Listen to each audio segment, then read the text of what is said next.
Hello friends, చూసారు కదా video వచ్చేసి. ఇది వచ్చేసి సీతారాముల వారు తలంబ్రాలు అయిపోయిన తర్వాత 5 రోజులకి కూర్చోబెడతారు. ప్రతిరోజు కూర్చోబెడతారు అనమాట. ఇది వచ్చేసి ఇంకా లాస్ట్లో సీతారాముల వారికి స్నానం చేసిన వాటర్ వచ్చేసి భక్తులపై చల్లుతారనమాట ఆశీర్వాదం కోసం. ఆ తర్వాత అమ్మవారికి అయ్యవారికి అలంకరణ చేసి ఇక వాళ్ళకి ఎవరైనా కానీ ముత్యాల హారం లేక కిరీటాలు ఇచ్చిండ్రు కదా జనాలు, ఇలా అందరూ ముయ్యి పెట్టిన వాటిని, అంటే ఇంకా పెళ్లి రోజు ఎలాగో అయిపోయింది కదా, ఆ తర్వాత లాస్ట్ రోజు ఇవి అలంకరణ చేసి అందరికీ చూపిస్తారనమాట. మంచిగా పల్లకి సేవ చేసేసిన తర్వాత వీళ్ళని ఇక పవలింపు సేవ చేస్తారు అలంకరణ చేసి.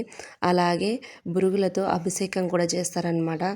చాలా బాగా చేస్తారు ఫ్రెండ్స్ ఇక్కడ పూజ.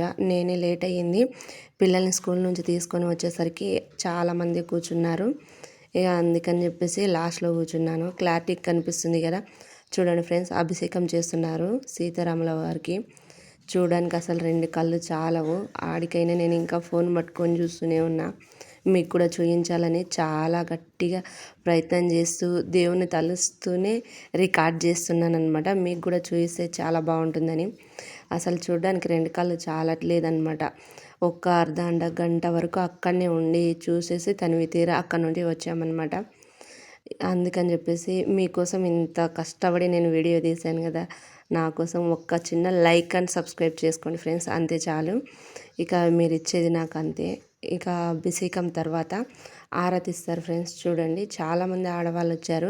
ఎందుకంటే ఈ తలంబ్రాల తర్వాత ముత్యాల హారం ఎవరైతే బహుమతిగా ఇచ్చింటారో స్వామివారికి అలాగే సీతమ్మ వారికి, ఈ పూజ అయిపోయిన తర్వాత ప్రతి ఒక్క ఆడవాళ్ళకు కొన్ని అక్షింతలు, ఒక ముత్యము అనేది ఇస్తారనమాట. ఇంతకు మొదలు భద్రాచలంలో అక్షింతలు ముత్యం పంపిస్తున్నారు కదా, అలాగనే ఇక్కడ కూడా ఇస్తారనమాట. తలంబ్రాలు అయిన తర్వాత 5 రోజులకి పూజ అయిపోయిన తర్వాత ప్రతి ఒక్కరికి తీర్థం అలాగే శతగోపురం అనేది పెడతారు. అందరు తిన్న తర్వాత తాగిన తర్వాతనే ఇక స్వామివారు అయ్యవారు అనేది ప్రసాదం సేవిస్తారనమాట. ఆ తర్వాత ఈ పూజ అయిపోయిన తర్వాత అందరికీ కూడా లైన్లో పులిహోర ప్రసాదం అనేది పెడతారనమాట.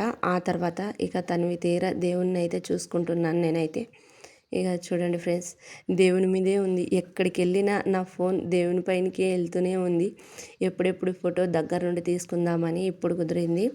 ఇంకా ఆడికైనా ఒక ఆయన పక్కన చూస్తూనే ఉన్నాడు, ఫోటోలు తీయకూడదు, కెమెరా పెట్టకూడదు అని చెప్తూనే ఉన్నాడు. అయినా వినకుండా మీకోసం నేను అలాగే వీడియో తీస్తూనే ఉన్నాను, అందరికీ చూపిద్దామని చెప్పేసి. ఇక పూజ అయిపోయి ఇంటికి వచ్చిన తర్వాత చూడండి ఫ్రెండ్స్, నాకు ఇచ్చిన అక్షింతలు అలాగే ఒక ముత్యము. ఇవి వచ్చేసి నేను ఎప్పుడైనా పుస్తల చైను ఇప్పి మళ్ళీ పూసలు కుచ్చుకునేటప్పుడు ఈ ముత్యం అనేది నేను పసుపు తాడులో పెట్టుకుంటానమాట. ఎలాగో చూపిస్తాను రండి. ఇక్కడ చూడండి ఫ్రెండ్స్, ఇప్పుడు చూపిస్తాను నేను. ఇలా సెంటర్లో ఈ ముత్యం అనేది నేను పెట్టుకొని పూసలు అనేది కుచ్చుకుంటానమాట. ఇది అంటే ఆ సీతారాముల వారి ఆశీర్వాదం అని చెప్పేసి, నిండు నూరేళ్ళు సుమంగలిగా ఉంటానని చెప్పేసి నా నమ్మకం. అందుకని చెప్పేసి ప్రతి సంవత్సరం ఇచ్చింది ఇది వేసుకుంటాను. పోయిన సంవత్సరం ఒకటి వేసుకున్నాను, ఇప్పుడు ఒకటి. ఇంకా ఆ తర్వాత పూజ అయిపోయిన తర్వాత అక్కడ పక్కల ఆంజనేయ స్వామి టెంపుల్లో ఈ ఆంజనేయ స్వామి బొట్టు అనేది తీసుకొని వచ్చాను. ఎందుకంటే ఇంట్లో చిన్న పిల్లలు ఉన్నారు కదా, ఎప్పుడు ఎట్లుంటుందో చెప్పనీకి రాదని చెప్పేసి ప్రతి దర్వాజాకి ఈ నామం అనేది దిద్దుతూ ఉన్నాను. ఓం శ్రీరామ్ అని చెప్పేసి అన్ని దర్వాజాలకు పెట్టేసి ఉన్నానన్నమాట. ఈ మామిడాకులు ఎండిపోయాయి ఎందుకు అని చెప్పకండి, ఉగాది రోజే కట్టాను, అప్పుడే ఎండిపోయాయి. త్వరగా చాలా ఎండ వేస్తుంది. ఇంకా ఇది ఫ్రెండ్స్, ఈ వీడియో మీకు నచ్చిందని అనుకుంటున్నాను. నచ్చినట్టయితే లైక్ చేయండి, సబ్స్క్రైబ్ చేయండి, అలాగే మా ఛానల్ని ఫాలో చేయండి. Bye friends.